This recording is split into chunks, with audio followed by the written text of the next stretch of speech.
Okay. All right. So I'll go ahead and get started as people kind of filter in. My name's Adam, and we'll do full introductions later. But this is bargaining a union contract, a social worker's perspective. So just a little bit of context. On the fourth Thursday of every month, we have a standing meeting for the NASW like wages and working conditions subcommittee.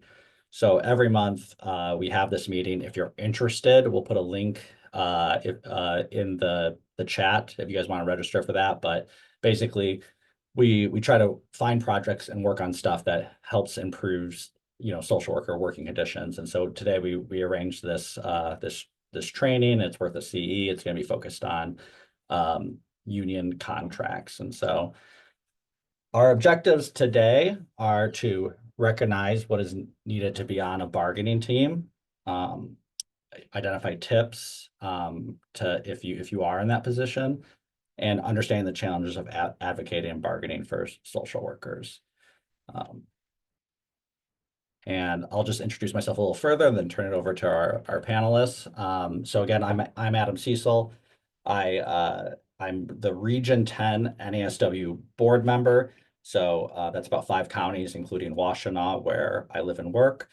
I work part-time at Michigan Medicine. I'm a social worker on the ICU here, and I own my own private practice as well. And kind of a certified labor nerd. So all for the unions and the improving of the working conditions. And I'll turn it over to Sophia. Good afternoon. My name is Sophia, and I'm a social worker at Michigan Medicine. When I was on the bargaining team, I was an inpatient care management social worker, and I am currently a probate liaison manager for U of M. Nicole. Hey everyone, I am Nicole Hall. I'm a social worker at Michigan Medicine. I'm with the pediatric palliative care team. Hi, I'm Matt Butler. I am a social worker at Michigan Medicine. I'm in pediatric nephrology, so pediatric dialysis and kidney transplant. And I was on the bargaining team for this process. All right, thank you. And just if you have a question throughout the training, please go ahead and put it in the chat. I'm going to be monitoring that, and then when the timing's right, asking kind of real time, or at least when we get finished with a slide, I'll probably bring it up. So, don't hesitate on asking questions, ask away. We're going to probably do this about 45 minutes, 40 minutes. And then the last 15 minutes would just be some kind of standing conversations for the Working Conditions Committee, which you're welcome to stay for or step out. So, all right. And I will turn it over to Nicole. Thanks, Adam. So as a social worker at Michigan Medicine, Matt, Sophia, and I are part of the union known as UMMAP, which is United Michigan Medicine Allied Professionals. And I will say that encompasses all social workers at Michigan Medicine, as well as some social workers through University of Michigan, so on the campus side. And I do want to do 2 additional introductions. So Penny Tony is our union president. She is on the Zoom today. Penny, big shout out. Thanks for joining. And then Courtney Iwanicki is the behavioral health chair, and she also is able to join. And Penny is a radiology technician, and Courtney is a registered dietitian, which kind of ties into what I'm going to talk about during this slide, which is UMMAP is quite large. So we're representing a social work perspective, but keep in mind that our union covers over 160 different job classifications. We have 3,500 members of UMMAP, which is 76% membership. So that means that there would be up to like 4,600 employees between Michigan Medicine and University of Michigan campus that could be eligible to join, 3,500 of which have joined UMMAP. We are also, UMMAP collaborates with and is a part of a broader statewide collaboration, the union known as AFT and AFT National. So AFT is the American Federation of Teachers and Healthcare Workers, And AFT National was founded in 1916. It has more than 108 million members worldwide. And statewide, we're talking about 35,000 members. So AFT is quite a big organization, and then UMMAP falls under that umbrella organization. And we as well are quite large. And one of the unique things, which Matt and Sophia will talk about in some of the later slides, is that because we represent such a vast and broad and large segment of the hospital and campus, we have like consolidated and joined certain job classifications that have commonalities into 6 separate units. So there are units that these jobs have these shared interests that have their own appendix within our contract. Wonderful. Thank you, Nicole. I'm going to go back a slide or two. This is Courtney right here. The rest is social workers. I don't know if I have this power, but I am going to give Courtney an honorary social worker. She's an honorary social worker because she was so close and did such a good job of bringing everyone's unique needs into the conversation for that unit. So again, shout out. Thank you, Courtney. Okay. The next slide, this would be Sophia. So like Nicole said, we're a really large group of people from very different backgrounds and experiences and roles within our institution. That made a lot of this really challenging because, to my knowledge, we're the only union with this many bargaining units within it. So all together we make up UMMAP, and we have 6 individual units under that umbrella. So every individual unit has a unit chair. So like you now know, Courtney is the unit chair for behavioral health. And then under UMMAP, we have 1 president, 1 vice president, a treasurer, all of those folks underneath of that. We grouped people into units based on job description, your roles, educational backgrounds, and like how you overall contribute to the health system. So the units we have are behavioral health, advanced diagnostic, procedural and technologies. We call them ADAPT. Laboratory, our medical assistants, hospital services, and rehab. And as Penny shared, there's over 4,600 members, and we represent more employees than that. And this is just another visual slide, correct, Sophia, of the different parts of our unit? Yeah, so this is an example of the folks and their different backgrounds specific for behavioral health. And so all social workers at University of Michigan Health System and on the campus side fall under behavioral health, but these are some of the other roles of people that we cover.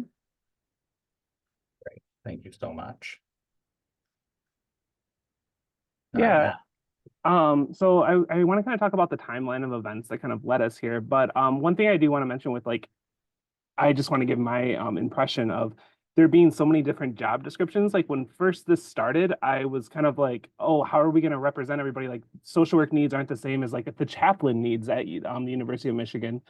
But what I found through this process is that we have more in common in the kind of similar goals. And it actually, I think it made us stronger as a union in representing so many positions and all coming together to kind of fight for particular needs that we needed. But talking about the timeline, so organizing started even before 2020, but kind of with COVID and the health systems, what really kind of set things in the gear. That really was because there was layoffs at the hospital following COVID, in particular layoffs for non-unionized groups. The nursing union, they didn't have layoffs like social workers. Like we lost 20% of our department during that time. Retirement benefits also for non-unionized employees were cut, which was difficult. And so that really kind of got things going. With that, so then that's when kind of we're organizing, essentially going around trying to build our union, asking people to join, talking about the needs and trying to figure out what are the issues that we should be fighting for. Our first unit was recognized, was the ADEPT unit, was recognized in June 2023. And what that means to be recognized is essentially the university said, okay, you're a union and we recognize that and we will bargain with you at some point. To be recognized, we pushed for every unit to have at least 60% of the members or the people in ADAPT or behavioral health to be signed up for the union and have a union card. The social work and the behavioral health unit, that didn't happen for us until December of 2023, so we were a little bit behind that. But then we had all of our units kind of recognized by that spring and March of 2024 of last year is when we actually started negotiating. The negotiating process, I would say, was fairly slow, almost frustrating so. It did rev up a little bit when we would do different like union activities. So like when we did a practice picket, things happened quickly. The more that if we did flyering, like more things would happen in bargaining, and like we would have more agreements with management on what things looked like. This eventually kind of revved up to where we actually had a strike threat, and where we said like within 10 days we're going to be doing that we're going to have a 1-day strike. That we ended up coming to an agreement with management like 2 days before the strike, and we're actually able to continue bargaining, and we ended up getting our contract in January. And then just this month, February 15th, all of the union members voted on the contract that we agreed with management, and a majority of them voted yes on it, which means our contract passed. So currently we now have an active union contract for all 4,600 people that fall under UMMAP. So talking about some of the big things that we won, and especially thinking about social work wins, is the first thing is just improved pay. And minimum is a 17% raise over three years, and that's minimum. There are people that are receiving 20-30% raises over those 3 years. We really changed how the pay system works at U of M, and which I'll get into more in a later slide. We won educational funds. So we now have everybody in the behavioral health unit has $800 that they can use a year for attending CEU events, going to conferences. We also have protected time to do that, 40 hours and more if your manager approves it. Some of the units in behavioral health didn't have anything, so this was a huge win. Social work has had a career ladder, which essentially was like another way to add funds to your paycheck and to increase your salary. It was done by, like, if you spoke at a conference, you did different things like that, you would be able to move up and get in a pay set. So that was already set before the union, but we were able to get management to agree to a universal career ladder. And in addition, the social work career ladder, which was like a 10% spread, like you could max out with 10% of improved pay, we were able to push that up to 12% through the union process. Then the biggest thing, and this was a big driver behind social work, was no discipline related to metrics. Essentially, there were social workers and other employees like dietitians that were just concerned that if they didn't see enough patients, that they could potentially like face discipline. And we were able to get it in writing from management that won't happen, which was a big win. I'm going to turn it to Sophia to talk about some of these other big wins that we had. One of the other really big wins that we had is the creation of a staffing and workload committee. For many, many people in our union, we didn't have a good process for advocating for ourselves, and many people were significantly understaffed for a very long time, right? And that creates issues for our patients and issues for us as staff. So we were able to create a group with a structured process on how we can bring these concerns and have an appropriate way of getting a response to that, right? Instead of just going to your manager and saying, this is a problem, right? And here's my data, and not having a good understanding of what happens after that, right? We now have people we can bring things to who can advocate for us with a way of seeing what happens with that information we present. Another big win is that we now, in behavioral health specifically, and part of our workload article, one language to clearly define the definition of the discipline role. So for some of our groups, we have overlapping job responsibilities. And as social workers, right, we want the best outcomes for our patients. And so more and more was getting added without a lot of financial benefit or other type of benefit for doing that role. And when we had tried to get this before we had a union, we got nowhere. And so this was huge, of having the support of the union to accomplish this, to have some more boundaries about what our role is and what we can do, and that ties into our pay and things like that too. We also won the guaranteed supervision for LMSWs, which is huge, right? That's a significant cost to pay for out of pocket, and it's something that the university was trying to move away from. We also won language to start the conversation about bereavement leave at Michigan Medicine. Before the union took effect and advocated for this, there was no bereavement support for anyone who went through a pregnancy loss. There was also very limited situations in where you could use bereavement time. So it had to be an immediate family member, a spouse, child, parent. And the language we won through this contract gave us 3 days for pregnancy loss, and it expanded who we can use our bereavement time for, which is a great starting point. And the last thing that we won was a 3-year contract, which we're very proud of.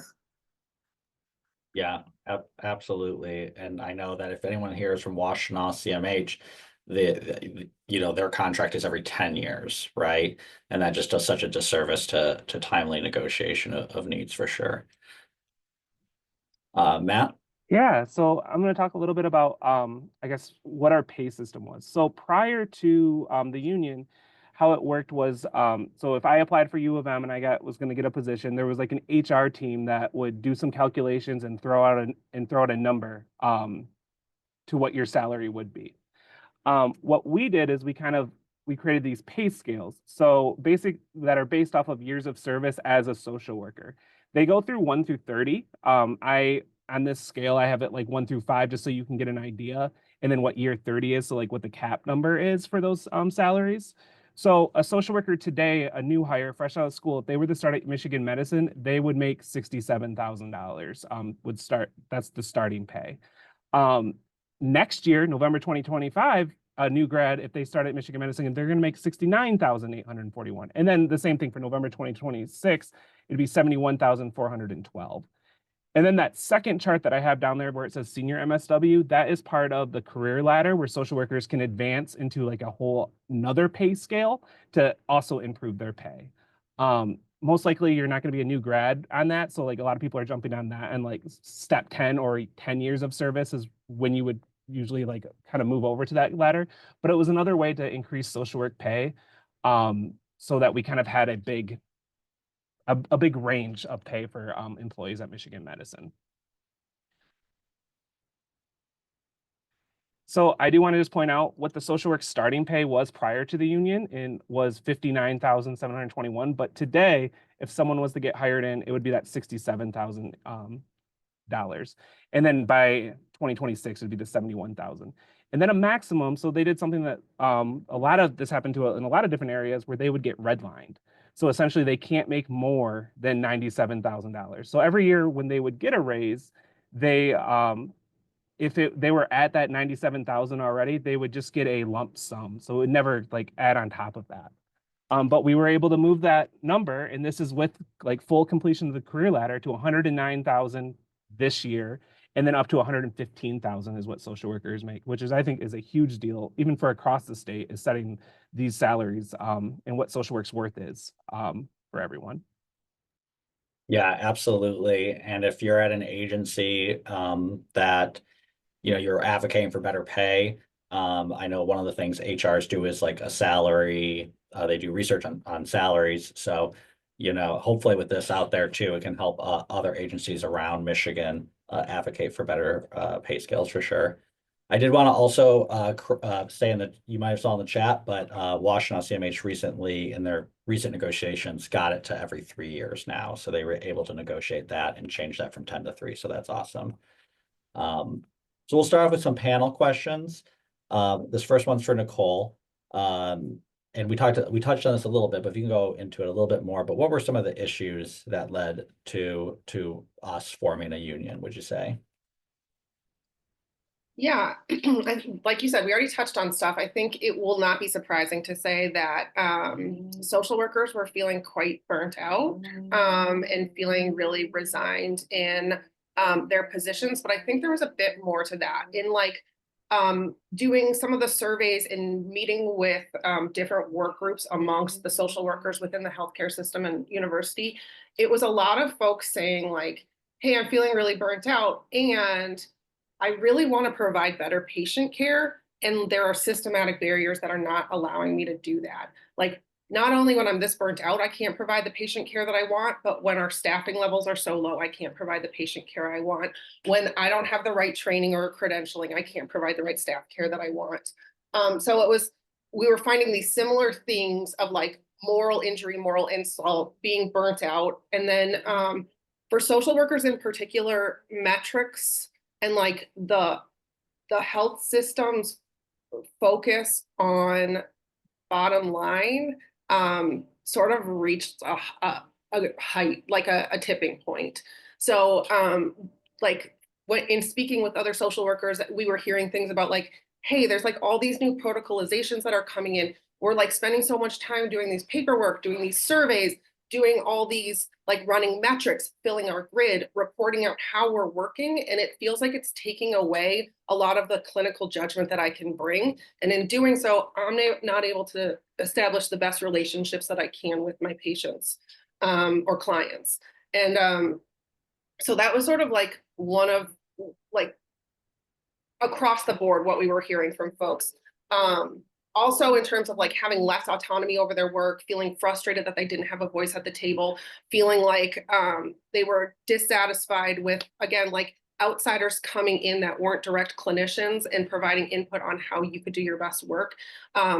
There was a lot of staff that left at this time. So like there were a series of rifts that happened during COVID. And then, you know, we all came through the COVID window, but there was also a series of just like voluntary departures of folks. And it was hard, like, so the clinicians that were there were feeling like they were having more work put on them. It was hard to retain folks. It was hard to keep training folks.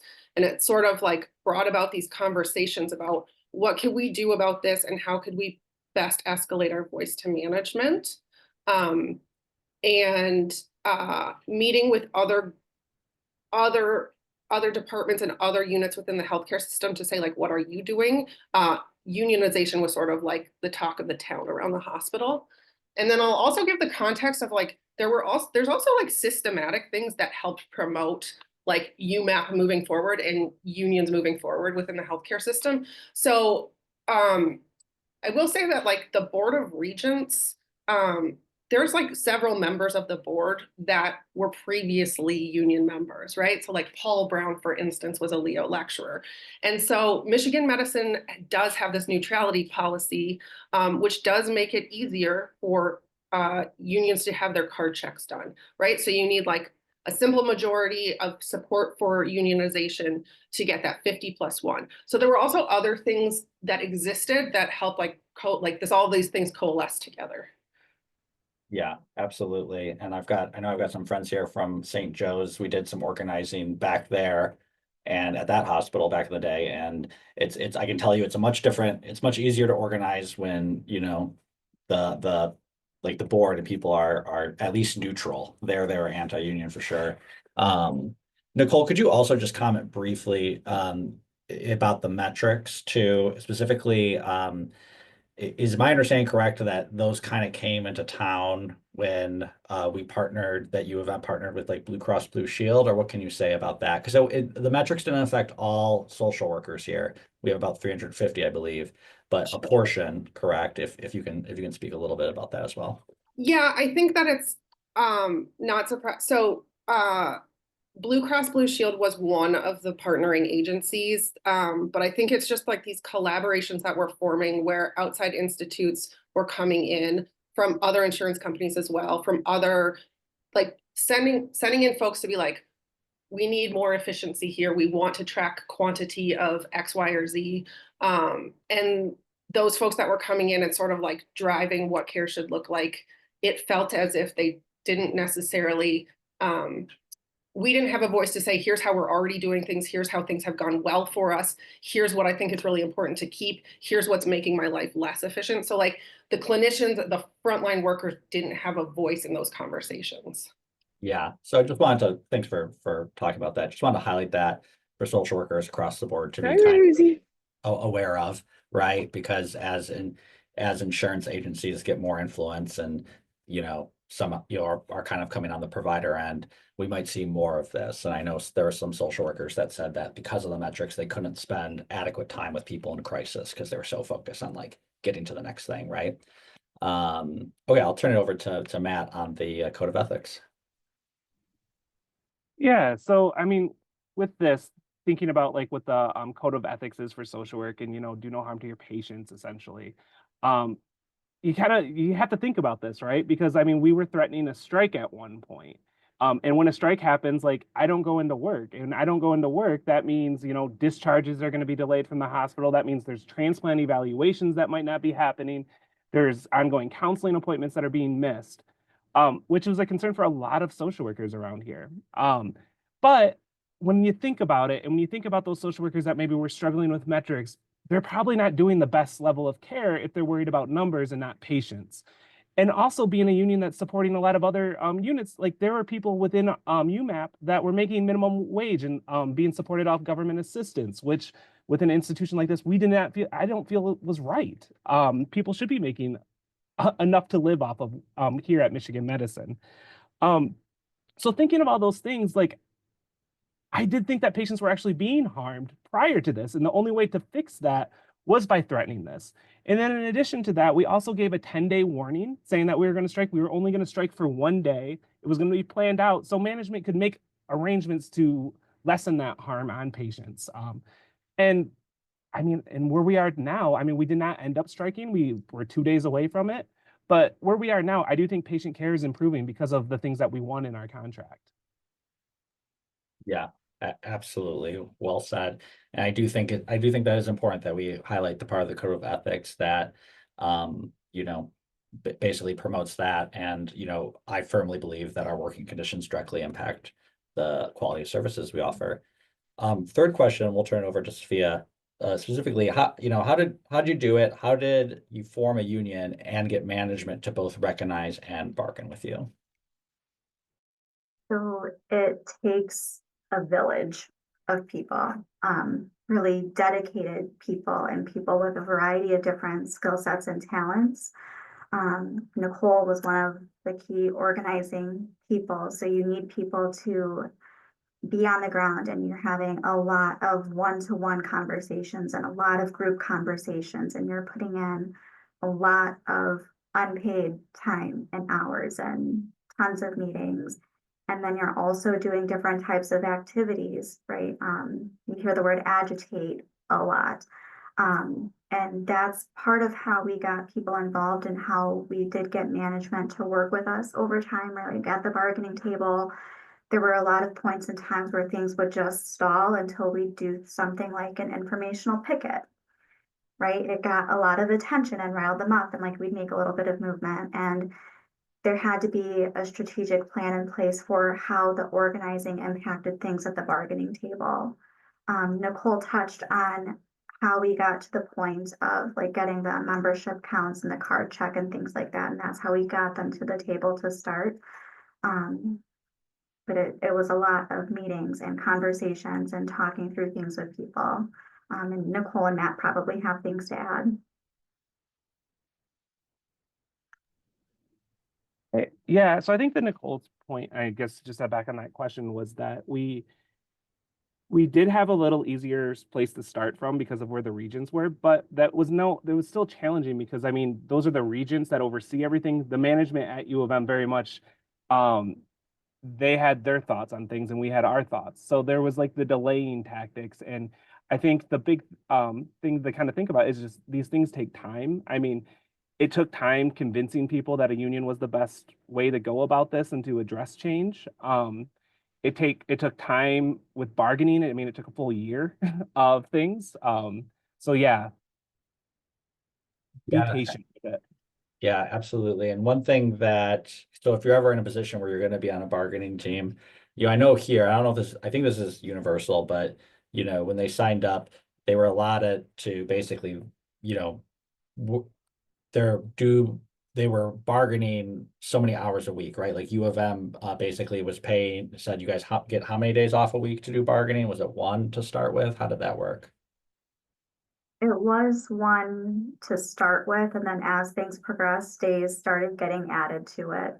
And so we had periods of time where we were negotiating. Well, they were paying you the days that you would be regularly scheduled at work, right? So they would pay you for those hours. So for example, when we were doing week-long sessions, my role is a 5-day, Monday through Friday, 8 to 5 kind of job.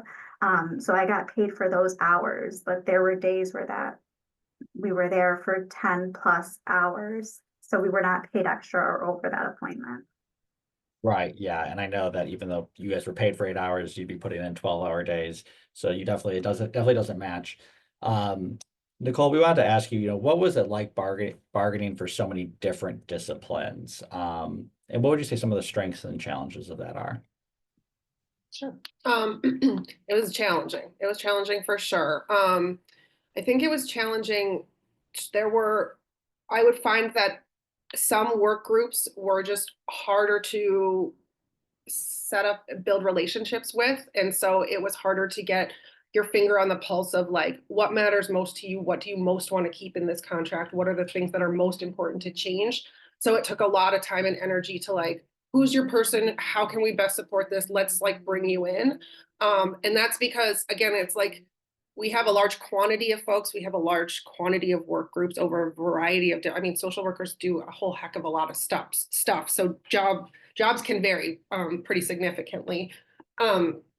We did a lot, this has already been touched on as well, but we did a lot of work sort of scheduling one-on-ones, scheduling work group meetings, scheduling sessions, having general membership meetings to best understand what needs are and bring them in. And then from there extrapolate like even though like your work looks very different than mine, you're in a different, like let's say you're in the university and I'm in the hospital system, our client population is different, whatever it may be. The themes were still often like very, very similar. So like even though this specific thing might be of interest to you, I could understand, we can incorporate it under this article because I can't think of an exact example, but really it was like, it sounds like you want more say at the table with management. How can we protect that? It was also really great. One of the strengths was that like things that I hadn't necessarily thought of. I was like, oh my gosh, I learned that because you're in a different situation than I am, and this is going really well, and you want to save that. That should be something we should use across the board. So a good example of that is career ladder. So social workers have a career ladder at Michigan Medicine. But some of the other disciplines within behavioral health do not. So like once we talked about like, here's what's going well with our career ladder, here's what we like and are trying to keep, we would like that to be available to other disciplines within our unit. We were able to expand it. It's like Sophia said, it's a whole heck of a lot of time. It's, like we're all busy people that are working full. So this is like above and beyond what you're already doing. So just organizing and bargaining our time consuming things to be doing. And also like, this is not unique to Michigan Medicine by any stretch of the imagination. I'm sure folks on this that work in different jobs, like we're all spread out geographically nowadays. Like we connect often by Zoom, but like when you're trying to get face-to-face time with folks, they might be like, I remember like meeting with a group of social workers that were physically located in like the Grand Rapids area, but they were under Michigan Medicine. So, there were some challenges like that, and there were some like competing priorities, but overall, I think that there really are a lot of common themes that help tie us all together. Yeah, absolutely. What should social workers know about being on a bargaining team? I know we've touched on some of this, but Matt, did you have additional things to add or thoughts on that one? Yeah. So one thing that I think was important to recognize throughout the whole bargaining process was things start off very slow. Like it's like no, I mean the first month of bargaining, like nothing is agreed on. But then as things going all the way up to the very end, it speeds up and things like start happening very quick. Like the last, 12 hours of bargaining, like is when all the most of the agreements like happen. And so I guess to be prepared for that and to know that you're kind of like some things like we strategically like would hold off to the very end to try to bargain that and to push it, because we know there's more likely when we're like close to that strike threat that things are more likely to get agreed to. Anger. So members, and I think part of this was like a management strategy, like get angry at the union. Like, for example, like our yearly raise was in September and that was put off. Like we didn't get a raise in September. And then the management said that's because we're, negotiating a contract, which made members mad at the union. And so I think it's important to like deflect that anger and to make sure that it's pointed to where it should be for members, and that it was, that was a management decision. Also, like there's promotions that were put off that were said that we're not doing a promotion because of the negotiations happening, and to deflect that was a decision by management and not by the union. And that's another reason why we're in this and fighting for this, is because management had that ability to take those things away at any point, even prior to the union. I also just want to really highlight like how important organizing and bargaining is. Like those are two very separate things that have to come together. Like if us at the bargaining table, like we're not getting things done if Nicole's not out there, organizing, getting people wild, getting people upset, getting people ready to to strike. We don't get things done in the bargaining if that's not happening at the same time. And then especially for our thing is you represent everybody, right? It is there's a lot of people, it's important, and I think social workers are good at this, but not just to see the things through your lens, but to make sure that you're seeing the big picture, right? And I think we did a good job with that. Within behavioral health, we have a article that's pretty much for our single Catholic priest that we represent for the on-call. And so it's important to make sure that you're representing everyone equitably and equally. And then Penny's point in the chat, yeah, it's emotional. Tears are shed. I cried at one point during the process, and just be prepared for that. It's long. At the end there, it was, 9 to midnight, 7 days a week for like 4 weeks straight. Like you see some, like I saw Penny more than I saw my kids for a while there. So it was tough. But yeah, that is, important tips. Nicole or Sophia, am I forgetting anything that you guys would want to add?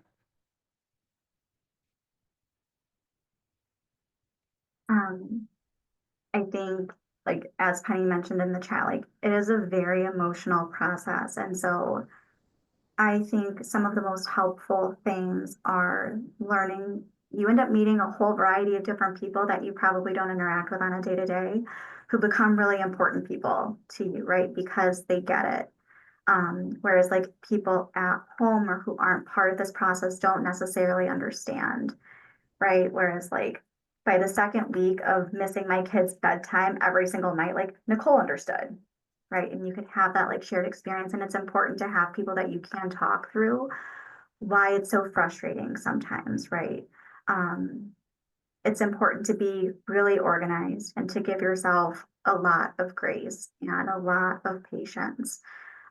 Being at the bargaining table, I can't even tell you how many trees we killed passing articles back and forth and back and forth. And I think you need to come up with a way of like managing your own frustration through this process, and being really strategic, right? Like through the negotiations at the table, because there's a time and a place where it's good to show management that you're angry and visibly upset. And there's a time not to do that, right? So I know that when we were at the bargaining table doing some of our unit specific things, there were times we pre-planned who was going to say what for those reasons.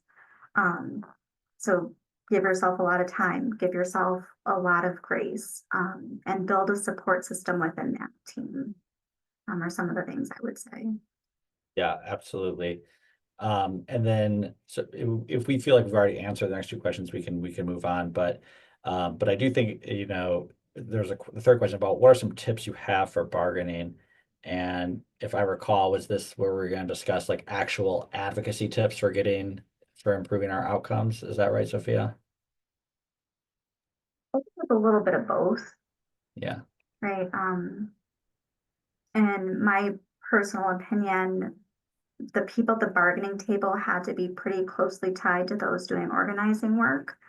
and figuring out when to launch certain things and why, right? And like how we get those things across. I think one of the biggest one that comes to mind is when we were presenting our initial bereavement article, and it had basically gotten stretched out like half a dozen times. Folks on the organizing team helped schedule things of like people coming in to give testimony and examples, right? And I think that played a role. We didn't get everything we wanted in there, but we set the foundation to start this conversation and to build upon it, right? Working with the organizing team to figure out like when we were going to try and do that strike authorization. I think those two things go hand in hand. Yeah, absolutely. Absolutely. Yeah. Go ahead, Matt. I'll also add though, like contracts are out there and they're public information. Like our contract is going to be online. We spent a lot of time looking at contracts prior of other other groups like Sparrows, social workers and their health system, they're organized. So looking at that and comparing and using some of that is also a good tip to I guess to have. And then to the question that's in the chat, we heard that a lot. We just don't have the money. We just don't have the money. Like we would ask when talking about salaries and different things. Freedom of information request is something that we're able to do and get information. Also, we just continued the push on it, and lo and behold, they found the money for different things. Yeah, we didn't get where we necessarily like initially asked, but some of that was strategically planned as well, where we, settled on a number that was close to what we wanted, but we started off asking for a lot more than that. And we just kept pushing, and every time we pushed, it'd be like, oh, we found another million or another 5 million would just all of a sudden appear. So that was kind of how we managed that. Yeah, great. Absolutely. And Nicole, were there anything else you wanted to add about the challenges of organizing and advocating for social workers in specific? I'll circle back to it's like when I would talk to social workers about like, this is important, here's why I'm doing this, here's why I want us to contract. A lot of responses I would get were, striking is really a challenge to me. Like, I really don't think I could ever get to the point where I would strike because I'd be afraid that that would negatively impact the patients and clients I work with. And so a lot of pushing back on my end of saying, I hear you, patients are important to me, which is also why I'm doing this, because when I am better situated, I'm taking better care of my patients. So sort of putting the reframe of I'm worth something. I'm bringing a lot to this institution. And also when those needs are met, my patients are benefiting hugely. Exhaustion is always a hard part of, it's a long process. It's a tedious process. It's a emotionally difficult process. I think another thing that would come up is like when social workers would say to me, like, I don't have a problem with the person I report to. Like, my manager is out there fighting the good fight for us. And sort of taking a step back of like, yeah, what roadblocks is your manager coming up to? And then the conversation would unfold to like, oh yeah, actually we're continue to be short staffed and we continue to be because like all of these other things are at play. So saying like, right, your manager probably wants full staffing too, and our contract is a way to help us get there. And I will also say, tips for bargaining. We took an approach of like always having things ready to go as quickly as possible. So like we knew that behavioral health was not going to be negotiated, was not going to be bargained for until after the master agreements were bargained for. And we still made a point of like, these documents are going to be lined up so that at any time, if management walks in and says like, we could do behavioral health, we can hand over everything at hand and say, we're ready to bargain on that too. Yeah, absolutely. Last few questions here. I like this one. Would you recommend going through this process to other social workers? So I feel like this was a trick question because I would highly recommend going through like the union process. I think that was a great thing for us to get the things that we needed in this place. In hindsight, I wish I knew a little bit more because I learned a lot. So I think I would recommend being on the bargaining team if you feel like you want to grow your patients and your advocacy and some of those macro pieces.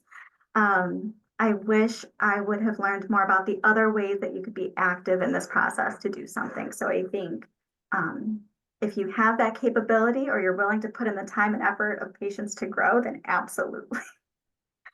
If you don't do well with, a lot of tedious work and managing your own patients, then maybe you should do a different activity in the union. Yeah, absolutely. And historically, social workers have been underrepresented in, unions and labor circles, right? Like this is kind of new for us. But we know how important it is. We see the disparities between us and other helping fields, whether that be nursing or teaching, that have unionized. So it's hard work, it's important work. And thanks to everyone who goes through it. There's 3 more questions there that are kind of just free for all, and I'll just turn it over to, Nicole, Matt, Sophia, if you guys just want to pick a question and speak to it if you'd like, and then we'll move to questions from the audience. I have one statement before those questions, and I'm going to contribute this to our lovely president, Penny Tony. Something that came up a lot through this process is people feeling like we lost things, right?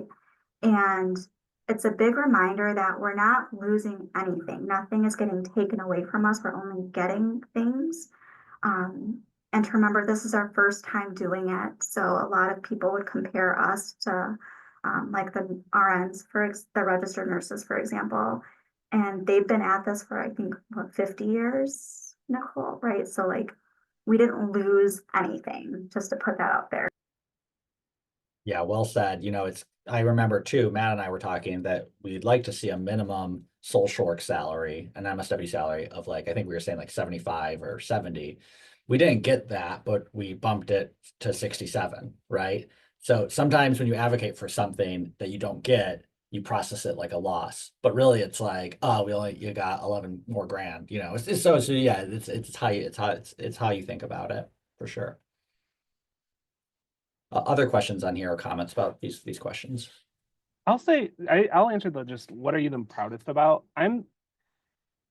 This experience, I think it made me a better social worker. One, just learning about the different disciplines that I work with. I had no idea what a psychometrist did prior to this, or what, really what the dietitians were doing, what their issues were. And coming from this, I knew that, and I feel more connected to this place more than ever because of going through this and, representing these people and just sitting and listening to others and what their issues were.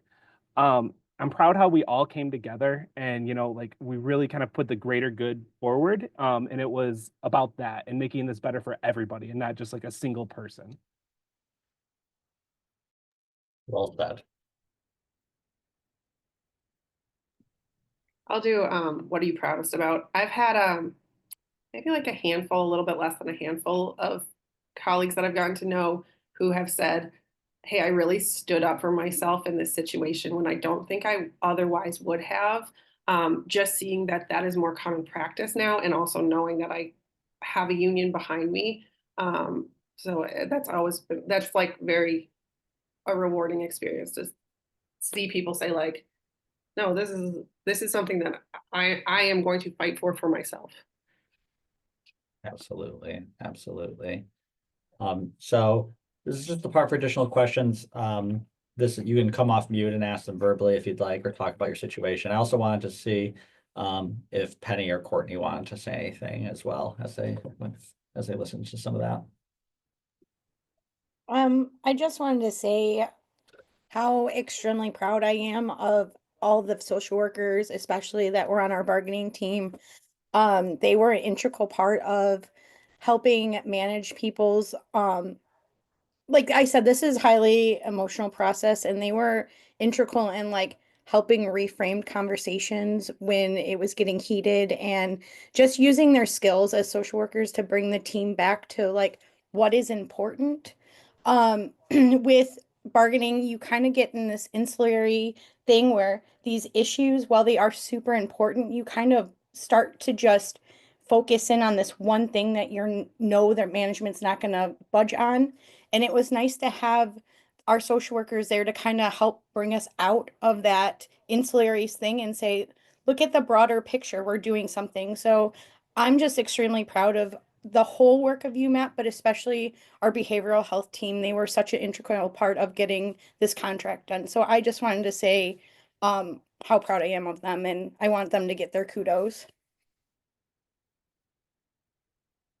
I agree. I don't think I could have continued to do this process if I didn't have Matt and Nicole behind me. It was very challenging and very emotional, very time consuming. And I think that their social work background probably helps them with that. And I want to just let you all know, anyone on here who was part of this, thank you all for your support too. Yeah, absolutely. That might be a category of therapy I get into is support for labor organizers, right? Other questions or comments or situations the audience is going through and they want to talk about a little bit? I did want to just comment on that last question that we had there, like how to start this. And it starts with talking to your coworkers. Talk to them about what the pay is, talk about what the issues are. And it builds off of that, right? Like what I can say when I started at U of M 10 years ago, I never thought I would be in a union, less like on the bargaining team, right? But it started from those conversations, hearing what those concerns were, and knowing that we have to advocate and push for that. Absolutely.